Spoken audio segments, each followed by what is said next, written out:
만나봐서 반갑습니다. 방금 소개받은 정대우입니다. 예.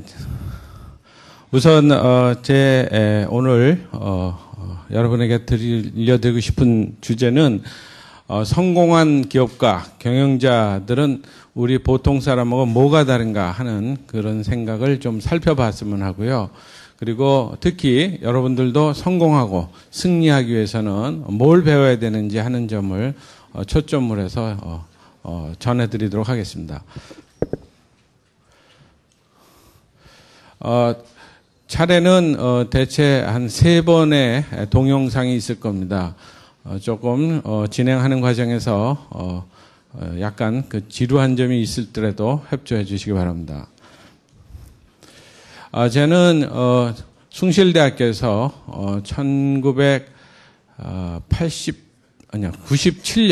97년부터 정주영 창업론이라는 과목을 처음 오픈을 했습니다. 그리고 1년에 2차례씩 지금 만 13년을 계속했고 이제 14년째 접어들고 있습니다. 현재 숭실대학교에서 인기 랭킹 1위를 지난 13년 동안 쭉 해오고 있고 지금도 계속 하고 있습니다. 이 과목은 수강 신청을 하려면 대략 수강 신청 오픈 열리고 나서 20초 내로 접속하지 못하면 못 듣습니다. 어쨌든 열렬히 환영을 받고 그런 과목인데 여러 가지 핵심, 저는 거기서 한 5-6번 강의를 진행하는데 그중에 좀 큰 부담 없이 또 많은 교훈을 배울 수 있는 것을 소개해 드리도록 합니다. 처음에 정주영 창업론을 시작하게 된 배경을 잠깐 말씀드리면요. 저는 원래 기업가 정신, 창업, 벤처, 중소기업 이런 쪽을 가리키고 있는데요. 학생들이 취업을 하려고 하는데 환경이 어려워지다 보니까 취업이 잘 안 되니까 상당히 부담을 가졌고요. 또 설사 좋은 기업체에 취업을 했어도 졸업생들이 그 금융기관이라든지 이런데 부장까지 올라가고 퇴출되는 그런 어려운 점을 보게 됐습니다. 학생들이 굉장히 성실하고 또 착하고 이런 그 신뢰를 얻는다는 점에서는 기업계로부터 많은 반응을 얻었는데 글라스 셀링, 유리천장이라는 관점에서 볼 때 졸업생이 부장 이상, 이사, 임원 이거 되는 것은 아주 적은 수만 되고 대부분 퇴출됐습니다. 그래서 졸업생이 찾아와서 새로 어떻게 살아야 나가야 될지 그런 거에 대해서 묻고 자문을 이렇게 조언을 듣기를 원했는데 그때 이제 제가 창업 이런 쪽을 전공해서 이런 거 한번 해봐라. 퇴직금 받아서 이렇게 하면 좋을 거다라고 했습니다. 생각보다 영업 수익이 높았음에도 불구하고 체력이 많이 힘들다는 얘기를 하더라고요. 그 얘기는 이렇게 돈이 벌리는 거였으면 좀 일찍이 대기업에 취업하지 않고 창업의 선에 일찍 들어가서 했으면 더 좋았을 거라는 얘기를 하는 걸 들었습니다. 그래서 저희 숭실대학교 학생들에게는 일찍이 창업 마인드와 창업에 대한 실제를 가르쳐주고 그리고 이후로 적지 않은 부를 창출한 다음에 자기 2대, 3대 자손들에게 귀한 교육과 교육 기회를 제공해 주는데 일조하는 게 좋겠다 하는 생각에서 이 과목을 개설을 했던 겁니다. 그리고 이제 다음에 IMF 어려움을 겪고 나서 이 강좌는 매스컴에 관심의 대상이 됐고 많은 인기와 어떤 조망을 받게 됐습니다. 어쨌든 그런 그 좋은 뜻도 있었지만 막상 운영하는 과정에 있어서 적지 않은 어려움도 한두 가지가 아니어서 중도에 그 학생들 지도 차원에서 어려운 점이 있을 때는 포기했으면 하는 생각이 많았었습니다. 근데 이제 땀을 흘리고 어떤 그 봉사 활동을 해주다 보니까 교수 입장에서 연구 업적이 하나도 없잖아요. 과거 했다는 것뿐이에요. 그래서 책을 한번 그동안 몇 년간 강의한 걸 근거로 책을 한번 썼던 것이 그래서 정주영의 아산 정주영의 기업가 정신이라는 책을 한번 써서 출간했더니 현대에서 대단한 놀라운 반응을 보이고 저를 지금까지 이렇게 관심 있게 보아주고 도와주고 있습니다. 그래서 창업에 대한 것은 그 후에 전국적으로 많은 관심을 불러일으켰던 것인데 창업과 연관된 특강보다 오늘은 이 성공하시는 창업가라든지 정지용 회장님처럼 기업 훌륭하게 되신 분은 어떤 점이 다른 점이 있었고 이것을 어떻게 데일리 업그레이드 여러분들이 일상생활에서 하나하나 업그레이드 시키는가를 소개하는 그런 시간을 갖도록 하겠습니다. 먼저 여러분에게 시작을 한번 드려보겠습니다. 복권장사, 도박장, 우리 라스베가스의 어떤 도박장, 이런 정선의 도박장, 이런 데는 성공하는가? 그렇다면 왜 성공하는가? 또 하나는 그렇게 부푼 꿈을 갖고 창업을 한 기업가는 왜 1년도 못 가서 절반 이상이 망하는가? 적지 않은 돈과 상당히 모진 마음을 가지고 했는데 왜 망하는가 하는 질문을 드려보겠습니다. 근데 이 플로우가 여러 학생이 계시지만 답변이 쉽게 나오지 않을 것 같아서 그냥 그렇게 질문하고 넘어가겠습니다. 자, 여러분에게 조금 더 구체적인 질문을 한번 드려볼게요. 여기 빨간 거가 질문입니다. 어떤 사업가가 코코넛 아시죠? 야자수 열매 매매하기 위해서 사업계획, 비즈니스 플랜을 구상하고 짰고 괜찮다고 생각해서 사업을 했습니다. 그의 사업계획서 계산에 따르면 12개의 5불에 구입을 해서 3불에 판매를 했답니다. 5불에 사서 3불에 판매했어요. 그랬더니 1년 안에 100만 장자가 되었음을 알 수 있었습니다. 그래서 이 사업계획과 계산 방법에서 하나도 오류가 없었어요. 어떻게 해서 100만 장자가 되었는지 여러분들에게 한번 묻고 싶습니다. 누가 용감하게 한번 빨리 진행상 답변을 해 주셨으면 좋겠어요. 손님에게 예우해 주는 방법은 빨리 왜 그랬을까요? 굉장히 당혹스러운 질문이죠. 5분에 사다가 3분에 팔았는데 100만 장자가 1년 안에 됐다. 그랬더니 대다수 학생 얘기가 한 다즈는 12개니까 12개 5불에 사다가 한 개 3불씩 그래서 36불에 팔았으니까 100만 장자 된 거 아니겠는가 이렇게 묻더라고요. 이렇게 답변하더라고요. 그럴듯합니다. 그러나 제가 다시 정정합니다. 12개를 5불에 사다 12개를 3불에 팔았다는 얘기입니다. 그런데 100만 장자가 됐다는 거예요. 이유는 뭘까요? 왜? 혹시 한 더즌에 3달러씩 받고 팔면서 박스에다가 광고를 실으면 예, 좋은 아이디어네요. 고맙습니다. 그렇게 해서 그게 광고비가 더 큰 돈을 벌 수 있다면 참 좋겠죠. 예, 그런 답은 아니었고요. 제가 원하는 답은 그건 아니었어요. 이 사람은 1000만 장자였는데 망해서 100만 장자가 된 겁니다. 그죠? 5불에 사다가 3불에 팔았으니까 당연히 손해본 거죠. 하면 할수록 손해본 거죠. 언뜻 생각하기에 여러분들은 창업을 한다고 하면 돈을 버는 걸로 생각을 하죠. 예, 땀을 흘리고 애를 쓰면 다 돈을 버는 걸로 생각을 하죠. 물론 그런 기대를 가지고 하지만 현실은 그렇게 녹록하지가 않아요. 그죠? 망합니다. 땀 흘리고 애쓰고 뭐 했지만 망합니다. 자, 저는 아까 말씀드렸던 이 책을 썼는데 이것은 2001년에 처음에 쓴 것은 아산 정주영의 기업가 정신을 썼고 이후에 더 강의를 진행해서 업그레이드 시켜가지고 창업 리더십이라는 분량을 한 파트, 즉 챕터 3를 더 보완시켰습니다. 기쁘게도 2008년도에 학술원 우수도서에 선정됐었습니다. 참 감사합니다. 자, 지금 여기 보시면 파란 거가 방금 우리가 다뤄봤던 주제입니다.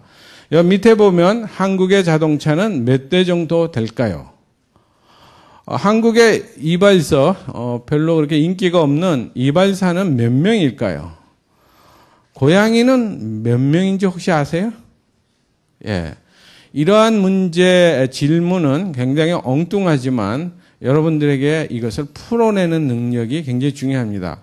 왜냐하면 미국의 마이크로소프트 회사는 여러분들의 서류 전형으로 일단 뽑힌 다음에 이 사람을 우리 회사에서 뽑아서 같이 일을 할 건가 말 건가를 정하는데 인터뷰 질문이 대체로 이런 겁니다. 자동차가 몇 대 정도라 이걸 외워서 답하는 게 아니라 어떤 시장에서 어떻게 이것을 알아내고 생각하는 프로세스를 이렇게 더듬더듬 하면서 풀어나가는 걸 보고 이 친구 같이 일해도 되겠다 아니겠다 하는 것이 되겠어요. 자, 그래서 생각이 상당히 중요한 겁니다. 자, 이미 모두에 말씀드렸던 대로 우리에게 중요한 거는 성공한 사람, 다 누구나 성공하고 싶죠. 여기 다 또 계신 분들 다 또 승리하시길 바랍니다. 그런데 여기에 계신 분들도 현실에 앞으로 5년, 10년 또는 20, 30년 후에는 적은 수만이 큰 성공을 가질 거라고 봅니다. 그렇다면 그 후에 5년, 10년, 20, 30년 후에 운이 좋아서 큰 성공을 할 수도 있지만 지금도 떡잎과 씨앗이 다르다는 겁니다. 뭐가 다른지를 생각해 보는 시간을 갖도록 하겠어요. 자, 여기 지금 보시면 이 한문이 있는데, 이게 이제 꾀할 기자입니다. 이 한문은 요새 만든 게 아니죠. 이미 중국에 오래전에 조상들이 사람들의 생각들을 그림으로 만든 것이죠. 그래서 위에 인변이 있고 아래에 머물지가 있습니다. 두 사람 이상이 한 장소에 머물렀다. 글쎄, 매니지먼트, 비즈니스, 그러면 뭔가 다이나믹하고 활동적이고 그리고 뭔가 열정적으로 해서 부를 창출하는 걸로 알고 있는데 머물러 있다는 거예요. 그것도 2명 이상이. 아니, 지금 움직여도 바쁜 또는 중요한 일이 많이 주변에 생기는데 머물러 있다. 예, 이것은 think about something good. 예? 뭔가 생각을 해야 되는 거예요. 뭔가 좋은 거를 생각한 다음에 움직인다는 거예요. 그것이 꾀할 기자입니다. 물론 이것이 이렇게 발꼬락을 이렇게 올리는 이렇게 눈으로 이렇게 올리는, 그래서 이렇게 눈높이보다 뭔가 이렇게 살짝 올리면 다른 사람의 눈높이보다 한치 더 위로 올라간 만큼 더 볼 수 있죠. 그래서 그러한 생각과 창의적인 것을 찾아낼 수 있는 뜻도 포함하고 있어요. 그 다음에 여기 보시면 어법자는 위에 풀초자에다가 양입니다. 풀밭의 양이니까 굉장히 행복한 해피쉽입니다. 양은 풀이 있으면 부지런히 풀을 뜯어 먹고 삽니다. 아시다시피 이거는 뭐 그렇게 순화합니다. 누구를 해코자 하지도 않고 자기 할 바를 부지런히 합니다. 기업가 역시 자기한테 도움이 된다고 그러면 쉬지 않고 부지런히 풀 뜯어 먹듯이 먹습니다. 그런데 이 양이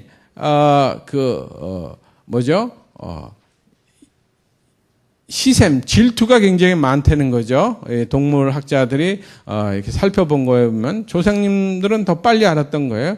그래서 이 양은 더운 여름에는 더 죽겠다 이거예요. 자기 털 때문에 참 불편해 죽겠어요. 숨쉬기도. 그럼에도 불구하고 저쪽 양도 좀 더 힘들어 봐라 그래가지고 서로들 몸을 갖다 댄다는 거죠. 갖다 대면 떨어져 있어야 바람도 불고 시원할 텐데 갖다 대서 너 좀 고생 좀 해봐라 하는 것이 양들의 생리입니다. 반대로 겨울에는 혼자 있으니까 너무 추운 거예요. 그러니까 서로들 모여서 뭉쳐서 그러면 따뜻해질 거 아니에요. 온기가 있어서. 그런데 나 추워 죽겠는데 너도 한번 추워봐라. 그래서 양은 반대로 추울 때는 또 흩어져 있답니다. 그러니까 굉장히 상대 저 사람들이 뭔가 좀 잘 되는 거에 대해서 반대의 심리, 약간 그런 심성을 가졌다는 거죠. 그러니까 일반적으로 양처럼 기업가는 자기한테 도움이 되는 것은 성실하고 부지런하지만 상대에게 도움이 되는 것에 대해서는 선뜻 내놓지 않아요. 노하우를 내놓지 않고 석세스 패턴을 소개하지 않습니다. 재밌는 거는 이 양이 근시라는 거죠. 그래서 여태까지 먹던 풀밭을 잘 가다가 어느 날 도짝밭으로 빠졌어요. 그러면 눈이 좋으면 두리두리 쳐다봐서 한 100m 저게 풀밭이 있구나 하고 찾아가면 좋겠죠. 근데 이 눈이 나빠서 돌짝밭에 한번 빠지면 이제까지 풀을 잘 먹어서 살이 포동포동 쪘지만, 즉 이제까지 풀을 먹고 소화시키는데 타의 추종을 불허할 정도로 부유해졌지만 앞으로 새로운 풀을 찾아가는 데는 깡통이라는 거예요. 그래서 기업가는 지금까지 돈을 많이 벌었어도 이후로 새로운 사업을 하면 망하는 것이 이 양에서 볼 수 있는 거죠. 그래서 지금까지 사업을 잘했다 하더라도 이후에 변화된 환경에서 적응치 못하고 망가지는 것을 이 양으로 분류한 겁니다. 이렇게 본다면 중국의 선조들이 얼마나 지혜롭게 이 기업가의 이 뜻을 한문으로 잘 표시했는지를 알 수 있을 겁니다. 요거를 우리 정주영 회장님의 한번 그 동영상을 한번 보도록 하겠습니다. 이제 쌀가게에서 일하는 것은 그만두고 새로운 사업을 해보고 싶은데 어떤 아이템을 이용해야 사업에 성공할 수 있을까?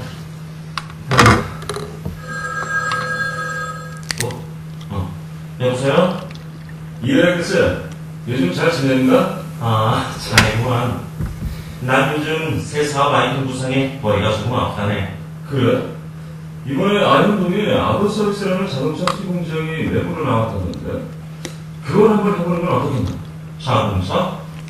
에이, 이 자전거라면 그동안 쌓인 배달하면서 쌓은 실력이 있어 자신있지만 자동차는 전혀 모른다네. 자동차 수리 공장이 뭐가 어려운 건 아니라네. 만약 자네가 그 공장을 한다면 내가 직원들도 도와주겠네. 이래봬도 내가 서울에서 가장 큰 경상 서비스 공장이 1등 직공 아닌가? 그래? 자금은 얼마나 필요한 건가? 그 공장을 인수하는데 한 3,500원 정도가 필요하다고 하더구만. 그럼 생각해보고 연락주게. 자동차 수리 공장이라. 괜찮을 것 같은데 3,500원을 어떻게 마련하지? 내일 아침 삼천 정류소에 오윤근을 찾아가 부탁해봐야겠다. 오윤근이라면 날 도와줄 거야. 자네가 어쩐 일인가? 다름이 아니라 제가 새로운 사업을 시작하려고 하는데 자금이 좀 필요해서 찾아왔습니다. 영감님께서 쌀 공유업과 사치업도 같이 하고 있다고 알고 있습니다. 자네가? 자네라면 내 믿고 얼마든지 빌려줄 수 있지. 장주양은 쌀가게 점원으로 일하던 시절 단골 손님으로 친해진 이유락과 쌀을 배치던 우윤군의 도움, 그리고 동업자와 고향 친구의 도움으로 5,000원의 자금을 모아 아웃 서비스를 시작하게 되었습니다. 쌀가게에서 일하면서 쌓았던 정주영의 신용이 빛을 발하는 순간이었습니다. 그런데 어느 날 높은 꿈을 안고 시작한 공장은 문을 연 지 한 달도 되지 않아서 불이나 잿더미가 되어버렸습니다. 정주영은 겨우 목숨은 건졌으나 공장은 전소되었고 수리를 끝낸 고객의 자동차들까지 모두 타버리고 말았습니다. 공장 인수 자금도 길지 않는데 외상으로 들여놓은 부속품 값에 고객들이 맡겼던 자동차 값까지 이걸 또 어떻게 해결하지? 안 되겠다. 다시 오인분을 찾아가 봐야겠어. 뜻하지 않은 과제를 만나 몸깡다가 아니고 빚더미에 올라앉았는데 이대로 먹히고 나면 먼저 필요한 영감임금 4,500원도 갚을 길이 없습니다. 한 번만 더 도와주셔서 영감님 빚을 갚게 해주십시오. 나는 이날까지 단 한 번도 담보를 잡고 돈을 빌려준 적이 없어. 신용만을 보고 빌려주지. 그런데 신용만 보고 빌려준 돈을 떼인 기록도 없는 사람이야. 그게 내 자랑이지. 내 평생에 사람 저녁 봐서 돈 떼었다는 문점을 찍기는 나도 칠래. 정주영은 그렇게 해서 빌린 3,500원으로 신설권 빈터를 얻어서 자동차 수리 공장을 재개했습니다. 무허가로 시작한 사업이었지만 남들보다 빨리 고치고 수리비를 비싸게 받는 식으로 사업을 확장해 나갔습니다. 다른 공업사에서는 이걸 고치는데 열흘이나 걸린다고 하던데.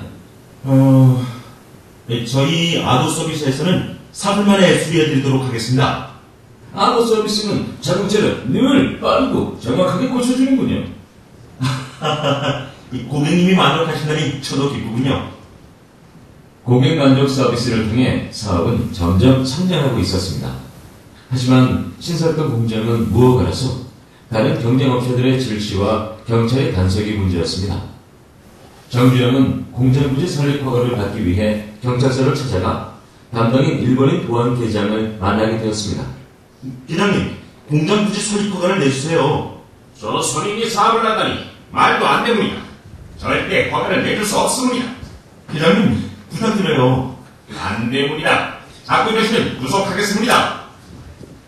그러나 진정의 사나이였던 정주영은 쉽게 물러서지 않고 한 달 내내 계장을 찾아가 허가를 내어줄 것을 부탁하였습니다. 네, 두 손 두 발 다 들었습니다. 좋습니다. 허가를 내드리도록 하겠습니다. 감사합니다, 계장님. 차는 제가 책임지고 관리해드리도록 하겠습니다. 잘 보셨죠? 우리가 막연히 정주영 회장님에 대해서 생각하기에 따라 자세를 거부할 수도 있겠지만 생각에 따라서 엄청난 학습을 우리가 배울 수 있는 겁니다. 외국은 이런 것들을 잘 정리되어 있는데 우리 문화는 좀 소홀히 되고 있죠. 저는 저희 학교에서 이런 거를 잘 정리해서 제 강좌는 굉장히 학생들의 호응을 잘 받고 있습니다. 어쨌든 지금 이것은 교재로 지금 소개가 되고 있는 건데요. 여기 보시면 다시 한번 정리해 보면 꾀알기는 소비자나 제품 제공을 하는 거죠. 정주영 회장은 스피드 경영이라든지 고객 만족 경영을 했어요. 그 당시에는 스피드 경영, 고객 만족 경영이라는 용어가 없었죠. 그러나 그는 많은 생각 끝에 감성적으로 암묵지로 나타냈던 겁니다. 그 다음에 업업자 보면 업술무에서 이술류를 만들어냈죠. 이 당시에 정주영 회장은 20대 후반, 아마 30대 초반, 20대 후반인 걸로 알아요. 종업원 약 한 5, 60명인 걸로 알고 있습니다. 지금의 우리와 견주어 본다면 아마 생각을 좀 할 수 있을 거라고 봅니다. 업술무에서 이술류를 만든다.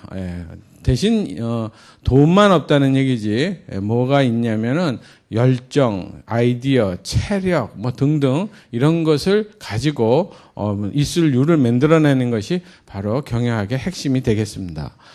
이후로 여러분들도 아마 그런 관점으로 적극 노력하시면 좋은 일이 있을 거예요. 자, 또 한 번 이번에는 관점을 바꿔서 여러분에게 묻겠습니다. 여러분은 이 클래스 내에 대략 꽤 많으신 분이 지금 앉아 계신데 나는 옆 사람보다 우수하다, 성실하다, 유머 감각이 있다, 운전면허증 실력도 있다 이렇게 볼 수 있느냐 이거죠. 나만 해라. 나는 평균 이상이 되는 사람이다. 나는 중간보다도 상위급에 해당된다 생각을 하라는 거죠. 할 수 있느냐는 거죠.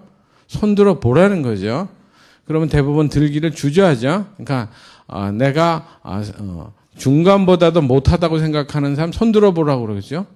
그러면 다들 안 드시죠? 여러분은 다 중간보다 우수하다는 생각을 하실 겁니다. 맞습니다. 뭐 우수하십니다. 그런데 중요한 거는 우리 주위에 이렇게 훌륭하신 분들 계시죠? 안철수, 김연아 이런 사람들은 뭐가 다른 거냐 이거예요. 무슨 차이가 있는가요? 또 그 사람들이 하는 일과 내가 앞으로 꿈꾸는 일과 있어서 나는 할 수 있겠는가요? 이런 것을 좀 생각을 해봤습니다. 여러분들은 분명히 주변 사람보다는 우수합니다. 그리고 또한 우수한 자질을 가졌어요. 근데 이후에 이와 같이 그 어떤 훌륭한 사람이 되는 데는 뭐가 필요하고 어떤 단계가 필요한지를 오늘 생각해 본다 그랬죠. 좀 더 살펴보죠. 자, 이게 이제 게임입니다. 여러분들이 이렇게 보링 할까봐 게임을 하는 겁니다. 여기 점이 9개가 있죠. 이렇게 9개가 있는데 직선을 이어가면서 그어야 됩니다. 그래서 9개 점을 다 통과해야 돼요. 그래서 어느 쪽으로 가든지 선 직선이 5번에 그어지죠. 그죠? 이렇게 5번에 그어지는 거를 직선 4개로 그어보시라는 거예요. 4개로. 9개 점을 4개로 이렇게 한번 그어보세요. 그어보세요. 대략 한 50명 정도의 클래스에다가 이거를 문제 내면 5분 정도 지나면 몇 명이 이걸 긋냐면 한 서너 명이 긋습니다. 대부분은 못 긋어요. 이거를 못 찾아내요. 4개 긋다고 찾아냈다고 생각한 분 손 들어보세요. 예? 예? 지금 몇 분 계시죠? 예? 시간이 지나면 조금 더 나오는데 여전히 어떤 분은 뭐죠? 그질 못해요. 머리에 열만 나지 못 끕니다. 이렇게 하면 거지죠? 이렇게 점 9개를 지나 이렇게 어떤 문제를 풀기 위해서 문제를 벗어나야만 이렇게 풀어지는 문제가 되겠어요. 그러니까 우리가 어떤 문제, 나에게 어떤 중요한 문제, 이건 해결했으면 하는 그런 문제를 뭔가 풀기 위해서는 노력하는 것도 중요하지만 때로는 힘들고 어려우면 문제를 이탈하는 것이 푸는 또 다른 방법이다라는 거예요. 우리 친구, 한 친구가 자수성가한 친구가 있습니다. 근데 그 친구가 예전에 사업을 하는 과정에 정책 부도를 당했어요. 부도가 아시죠? 정책 부도, 정상 부도가 있는데 정상 부도는 거래처가 열심히 애를 쓰고 물건을 팔아서 대금을 갚아서 나한테 빌려간 외상값을 갚으면 되는데 그럼에도 불구하고 어떤 어려움이 있어서 부득불 나한테 갚지 못해서 문제 야기하는 것을 정상 부도라고 합니다.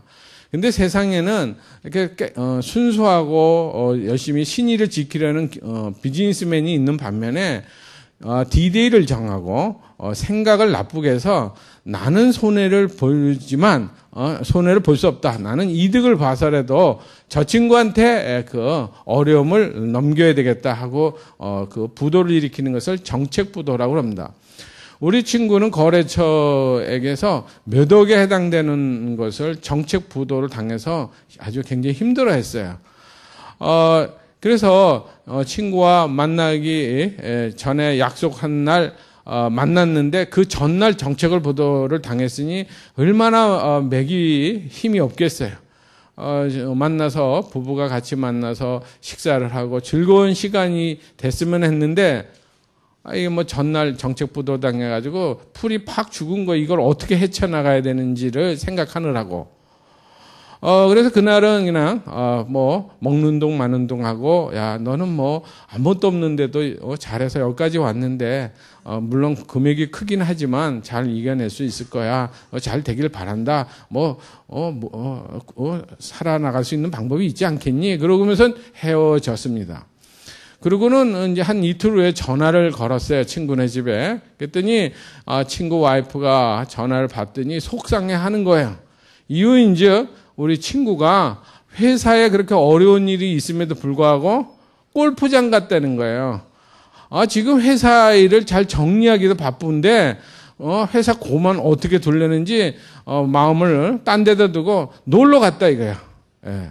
그러나 부인의 마음도 문제 안에서 풀어야 된다고 생각하는 마음도 일리는 있지만 이렇게 골프장을 가서 뭔가 마음을 좀 식혀보거나 다른 거래처와의 대화를 나눠보면 엉뚱하게 문제를 타파할 수 있는 방법을 찾는 것을 가르쳐 주는 것이 되겠어요.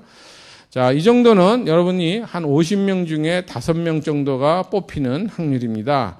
근데 여러분들은 이런 것보다 더 어려운 문제를 한번 푸시길 바랍니다. 직선 3개로 9개 점을 한번 그어보세요. 예, 이건 머리가 더 뜨겁죠. 예. 그러나 이거는 약 한 250명 정도에서 1명이 풉니다. 여러분 중에 이 문제를 푸는 사람이 있을 거예요. 순수하게 자기가 풀었으면 250명 중에 1명으로 우수하다고 보시면 되겠어요. 이렇게 푸는 거예요. 이거는 9개의 그 문제 요인 중에 문제를 풀 수 있는 요인이 이렇게 이 문제의 경우에 6개만 매치하면 되죠. 9개 문제를 다 다루는 게 아니라 핵심적으로 풀 수 있는 것을 찾아내는 일종의 전문성을 가졌을 때 나는 겁니다. 문제를 해결하려면 문제를 풀 수 있는 핵심 요인, 중요 요인을 발췌하고 선택과 집중을 해내서 풀어내는 접근법이 되겠어요. 이렇게 할 때 되는 겁니다. 자, 그러면 그런 머리를 가졌으면 이번에는 숨을 돌려서 한번 이런 걸 풀어볼까요? 자, 여기 보시면 화면이 지금 파랑 빨강 이렇게 브루로 이렇게 나왔는데 한 여인이 카페에 들어가서 물 한 잔 달라고 요청했어요. 그랬더니 바텐더가 물을 주기커녕 뭔가 꼼지락꼼지락거리더니 총을 딱 꺼내가지고 놀래게 했던 거죠. 이 여인은 아마 비명과 함께 자지러졌을 거예요. 근데 또 다른 화면은 아까 그렇게 자지렀던 여인이 이번에는 뭐야? 얼굴이 확 펴서 웃고 또 방실방실대면서 고마워하면서 핸드백에서 고맙다고 팁까지 주고 가는 거예요. 적지 않은 큰 돈을 주고 갔어요. 이 여인은 어떠한 상황에 놓여 있길래 이렇게 대전환이 됐다고 생각하느냐를 묻는 거예요. 생각해 보세요. 이 스토리텔링을 한번 만들어 보세요. 이렇게 이 앞에 어떤 해프닝에서 전혀 상상할 수 없는 그 반전을 한번 만들어 보세요. 풀 수 있죠? 예. 아마 이것도 좀 접해본 분은 아실 거예요. 동서양 막론하고 사람은 딸꾹질 할 때 서프라이징으로 딸꾹질을 멈추게 합니다. 그죠? 그래서 이 바텐더는 서프라이징으로 총을 꺼냈던 거죠. 그래서 어떠세요? 딸꾹질 멈췄죠? 그래서 멈췄어요. 그런데 이렇게 그 딸꾹질 손님한테 그렇게 서프라이징을 해줘서 재밌게 해주는 그런 테마 카페. 그러면 이것은 재밌기도 하고 팁을 줘야겠죠. 그러나 또 그런 것만 답이 하나가 아니죠. 이 여인 뒤에 어떤 해치겠다는 나쁜 사람이 갑자기 출현해서 이 여인을 해치려고 공격을 해서 이 바텐더가 총으로 방어를 했다. 그러면 역시 또 도움을 줬으니까 이거 역시 고맙다고 돈을 줄 수 있겠죠. 이렇게 문제를 풀어나갈 수 있는 스토리텔링을 만드는 것 역시 굉장히 중요한 거죠. 여러분들이 문화벤처, 연극, 영화 이런 스토리텔링은 굉장히 중요하거든요. 이게 역시 이렇게 상상의 스토리를 만들어서 재밌게 반전해 나가는 것이죠. 자, 이렇게 풀어나가는 걸 말하는 겁니다. 생각을. 그런데 이제 누군가가 미리 준비해 놓고 주는 거예요. 그래서 여러분에게 이렇게 지금 가르쳐 주니까 내가 잠시 후에 또 다른 수업장에 이렇게 와서 이걸 똑같이 얘기하면 여러분은 벌써 친구한테 얘기를 해줘서 친구 벌써 듣고 들어왔죠? 그래서 여기 교실에 들어와서 제가 설명도 하기 전에 벌써 답을 알아가지고 딱꼭지 이렇게 해버리죠? 그렇게 해버리면은 이 앞에 나온 선생 입장에서 맥이 빠지잖아요. 그래서 선생이 문제를 바꿔냅니다. 자, 한번 풀어보세요. 한 여인이 카페로 들어와서 바텐더에게 물을 요청했어요. 거기까지는 똑같았어요. 그랬더니 바텐더가 물을 주긴커녕 주석주석거리더니 총을 꺼내가지고 또 놀라게 해서 서프라이징 했어요. 첫 번째 장면, 두 번째 장면까지 똑같았어요. 그랬더니 벌써 여기서 답을 알고 딸꾹질 그러고 이러는 거죠. 선생, 저 선생, 문제에 대한 족보를 알고 벌써 했겠죠? 그랬더니 여기서 팁으로 줬다는 소리가 아니라, 바텐더는 철창 속에 갇혀서 우거지상을 하면서 후회 막심하면서, 이게 있더라, 이게. 고통스러워 하더라, 이게. 그럼 뭐예요? 그러면 딸꾹질에는 답이 안 나와요. 그죠? 이 잠시 후에 세 번째를 반전시켰어요. 이게 답을 모르는 거예요. 이것이 이제 여기서 진짜 답이 나와야 이게 진짜 여러분의 생각의 어떤 수준을 알 수 있는 거예요. 이건 이제 답이 뭐냐면 제가 이걸 문제를 개발한 거예요. 이거는 임신녀였어요. 그것도 상당히 어렵게 임신을 했어요. 근데 서프라이징 해가지고 딸꾹질은 멈췄지만 애가 떨어졌으니 이것은 바텐더의 좋은 의도와 상관없이 감옥에 들어가서 고통을 겪어야 되겠죠. 그러면 이렇게 첫 번째 사례와 두 번째 사례를 만들어내는 것이 여러분의 진짜 실력이라는 거예요. 학교에서 교수님께서 잘 학습한 걸 알기 쉽게 잘 정리해 준 거를 외우는 거는 여러분뿐만 아니라 서울의 다른 대학교의 교수님도 그렇게 해주거든요. 그러니까 그렇게 하는 거는 여러분 실력이 아니에요. 실력으로 착각하는 거예요. 물론 그것도 실력이지만 경쟁하는 데 있어서는 여러분들이 가르쳐주지 않은 것, 또 배우지 않은 것도 풀어낼 수 있는 힘을 만들어내야 되겠어요. 그 실력으로 성공의 승리의 길을 가시기 바랍니다. 자, 시간이 많이 지나서요. 이런 사례는 약하기로 하겠습니다. 자, 그러면 정리를 잠깐 해드리도록 하겠어요. 우리가 교육이 없는 정종 회장님 같은 경우에 옛날에 교육이 없었어요. 비즈니스 스쿨이 없었어요. 경영대학이 없었다고요. 경영대학원도 없었어요. 그런데 이렇게 훌륭한 그 재벌 그룹을 만들고 세계 9대 재벌이 될 정도까지 9위가 될 정도로 부를 창출했다고요. 배워서 되는 것이 아닌 그런 경우는 어떻게 해서 그 경영의 원리를 알아냈느냐. 이거는 뭔가 처음에 시도를 했는데 부푼 꿈을 갖고 시도를 했는데 실패를 합니다. 그러면 실패해 본 사람은 여러분 눈물을 흘리게 돼요. 빵을 눈물 흘리고 먹어본 자만이 인생의 시간에 대한 가치를 알고 노동에 대한 가치를 알아요.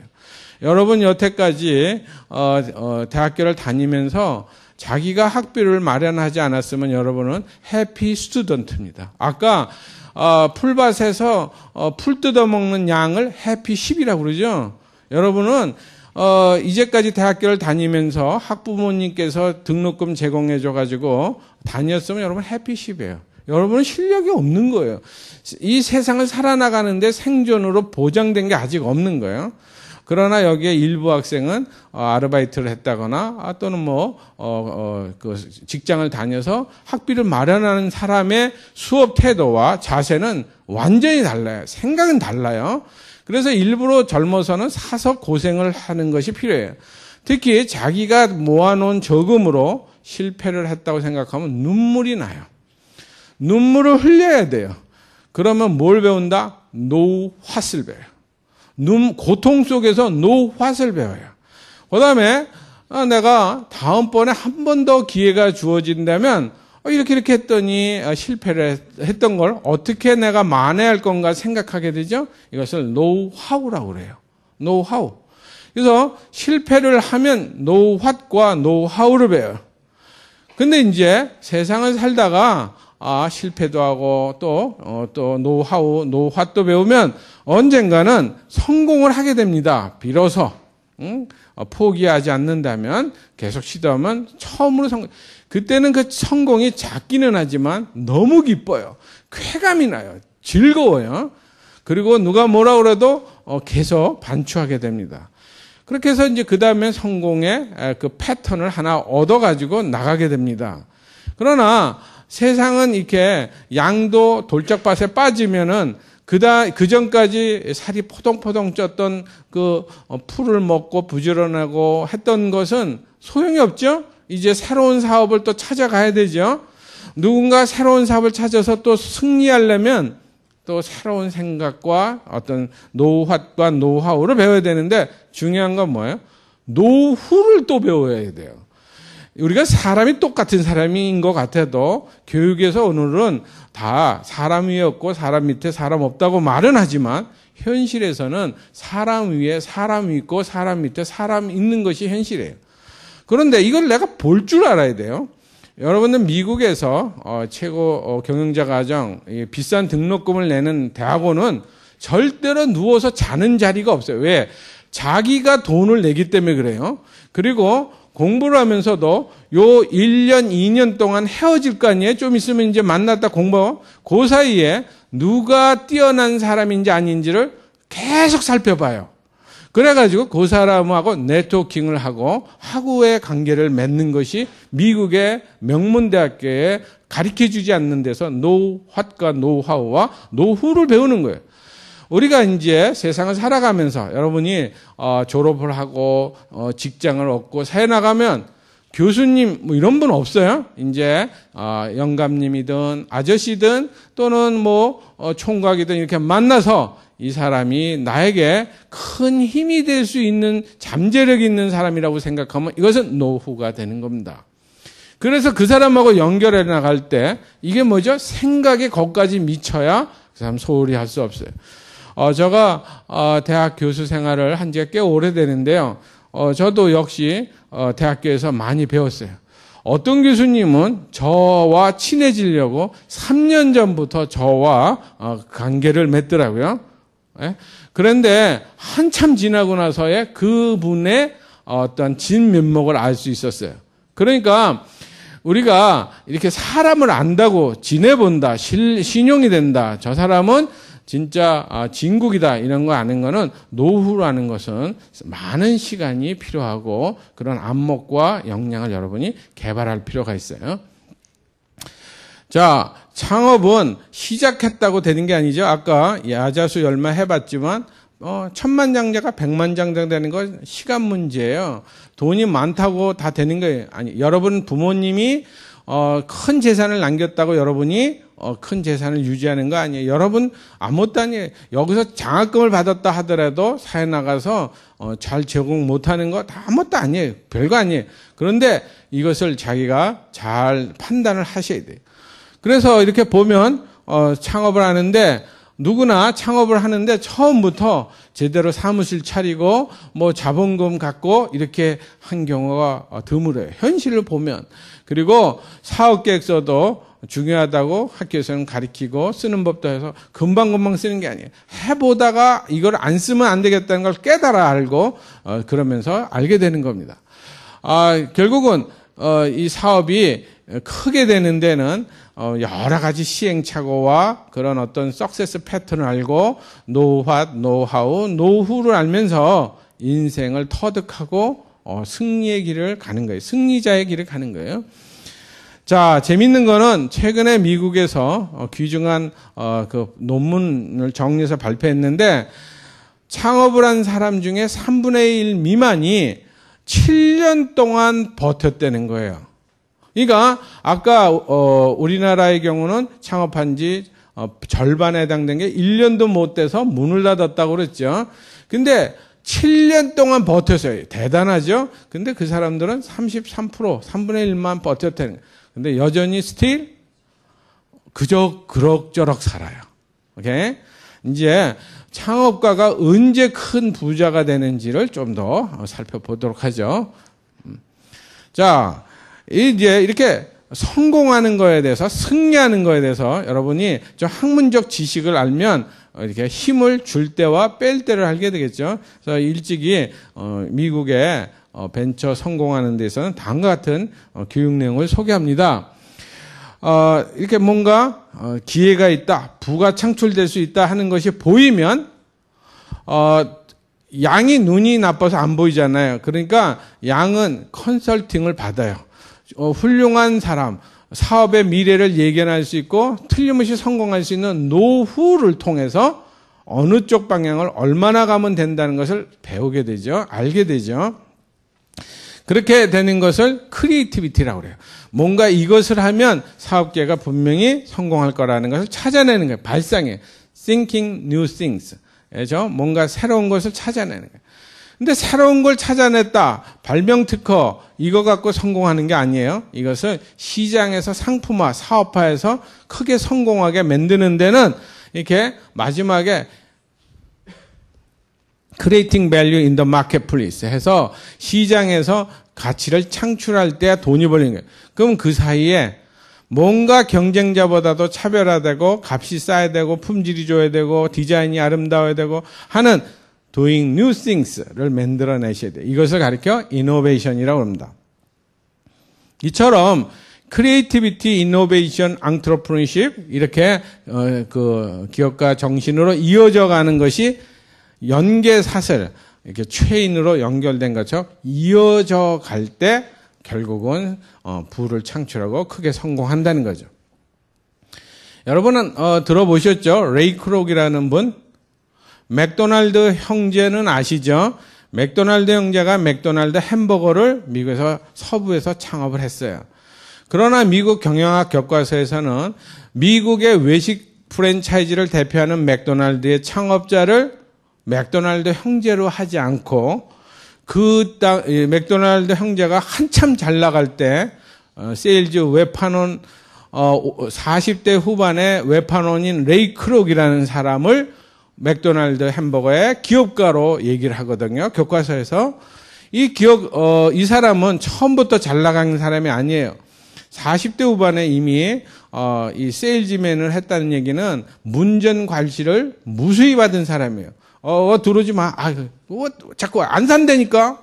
이렇게 문전괄시를 받던 사람이지만 여전히 계속 방문하고 뭔가 필요한 거 있으면 말씀하세요. 이렇게 했는데 이 레이 크록은 당시에 당뇨 환자였어요. 그러니까 또 뭐죠? 신체도 힘들었어요. 그러니까 상당히 삶이 지치고 어려운 때인데 밀크쉐이크 6개의 그 컵을 동시에 밀크쉐이크를 만드는 그런 머신을 파는 세일즈맨이었어요. 근데 이제 회사에 들어와 보니까 맥도날드 햄버거라는 그 샵에서 레스토랑에서는 1년에 그 6개짜리 그 머신을 2개씩 사다 쓰는 거예요. 아니 기계를 하나 사다 놓으면 몇 년을 쓸 텐데 얼마나 손님이 많아서 기계를 돌렸으면 2개씩을 이렇게 교체를 하는지 하는 거. 그다음에 얘기 들어보니 뭐죠? 굉장히 손님이 많다는 걸 들었어요. 레이 크록은 마음을 잡고 그 레스토랑에 갔어요. 봤어요. 손님이 많은 이유를 알았어요. 그리고 뭐죠? 이 맥도날드 형제 노후와 눈도장을 찍기 시작하죠. 안녕하세요. 안녕하세요. 계속 오죠. 잘 나가는 사업가 누가 와서 자꾸 인사한다고 아는 척 안 하죠. 그냥 귀찮게 자꾸 그러지만 여러 번 와서 자꾸 인사하고 뭐 하다 보니까 이제 알아고 왔어? 이러고 그다음에 뭐죠? 어떻게 잘 돼? 이렇게 얘기가 되다가 어느 날 레이 크록이 얘기했죠. 사장님, 저한테 저 좀 살려주시는 점 받고 레스토랑 그거 하나 가맹점 하나 저한테 허가 좀 내주세요. 허락 좀 해주세요. 그랬더니 맥도날드 형제가 그랬어요. 서울로 말하면 저기 남산 장충동 그런 부촌 거기에 제일 높은 동네 제일 큰 집 그거 내 집 알지? 내가 자네한테 레스토랑 하나 더 내줘서 몇 푼 번다고. 야 저리 일 없어 하고 상대 안 했어요. 그래도 계속 눈도장 성실하게 가서 사장님 이거 뭐 도와드릴 거 없어요? 뭐 이렇게 하면서 마음을 움직였어요. 그랬더니 얼마 후에 그래 제가 이 가맹점을 하나 차리는 거를 여기 가게 우리 장충동에 족발집 있죠? 그 옆에서 원조 족발집 옆에서 주방장이 하는 게 아니라 멀리 사겠습니다. 그러나 저한테 프랜차이즈 가맹점을 주십시오. 물론 사장님 저한테 해서 큰 돈 생기지 않은 거 알지만 저 하나 살려주시는 점 잡고 그래서 가맹점 허락권을 따냅니다.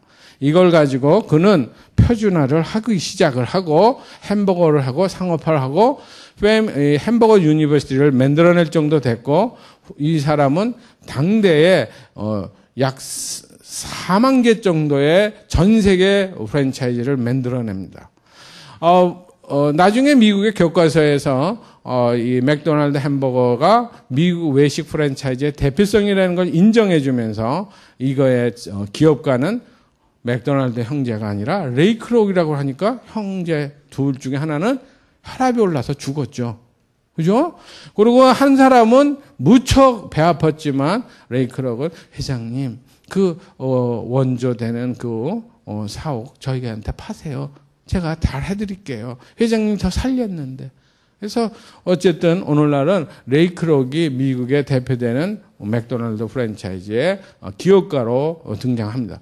이게 훌륭한 롤 모델의 어떤 기본 메커니즘을 잘 생각해야 여러분들이 앞으로 살아가는데 크게 도움이 되죠. 그래서 이게 something new, 뭔가 새롭고 something different, something valuable.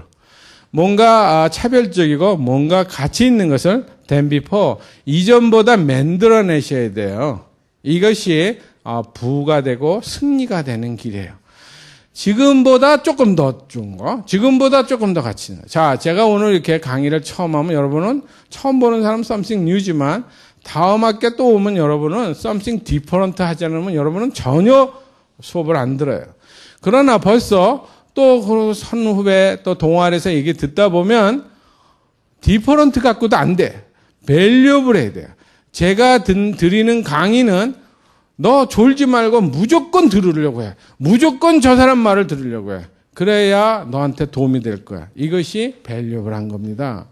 그래서 제가 그 학교에서 여러 제자들을 하고 같이 공부하고 연구소를 운영하는데 뭐다? something new, 새로운 지식을 제공해 주는 걸로 이기는 게 아니라 그거 이상으로 다른 교수님보다도 새로운 게 전달해 주는 디퍼런트도 아니고 정대웅이가 제공해 주는 거는 당신을 살린다고 하는 밸류업을 제공해 주는 상태까지 옵니다. 그렇게 될 때 우리 주위에 훌륭하고 큰 비즈니스를 가진 사람마저도 제 말을 들으려고 무릎을 꿇고 배우려고 하는 거예요. 그러니까 이것은 바로 하나의 그 승리의 메커니즘을 지금 여러분은 아시게 되는 거죠.